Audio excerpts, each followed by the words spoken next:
ஆட்களை நீங்களும் பார்த்துருப்பீங்க, இல்லை நீங்களா கூட இருக்கலாம். அன்னோன் நம்பர்ல இருந்து வந்துச்சு அப்படின்னா அந்த ஃபோன் கால் அட்டன் பண்ணாம இது யாரா இருக்கும் அப்படின்னு சொல்லிட்டு யோசிக்க ஆரம்பிச்சுவோம். அந்த ஃபோன் கால் அட்டன் பண்ணாதானே தெரியும் அப்படின்ற ஒரு லாஜிக்கல் வந்து அங்கே மறந்து போயிடுவோம் இல்லையா? ஸோ இதுக்கு என்ன காரணம் அப்படின்னு பார்க்கலாம். ஃபர்ஸ்ட் திங், நம்ம பிரெயினுக்கு வந்துட்டு ஃபெமிலியரான விஷயம் தான் அதுக்கு பிடிக்கும். இப்போ நம்ம ஆல்ரெடி சேவ் பண்ணி வச்சிருக்க நம்பர்லேருந்து வந்ததுன்னா அந்த பர்சன் எந்த மாதிரி பேசுவாங்க, எந்த மாதிரியான வார்ம்த் அவங்க கிட்ட இருக்கும், நம்ம அவங்க எப்படி ஹேண்டில் பண்ணலாம் அப்படின்றது நமக்கு தெரியும்.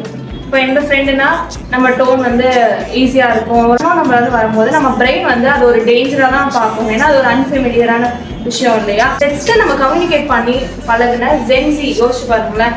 நம்ம அந்த டெக்ஸ்ட்டுக்கு உடனே ரெஸ்பாண்ட் பண்ணணும் அப்படின்னு அவசியம் கிடையாது. We are taking time to respond text மூலியமா.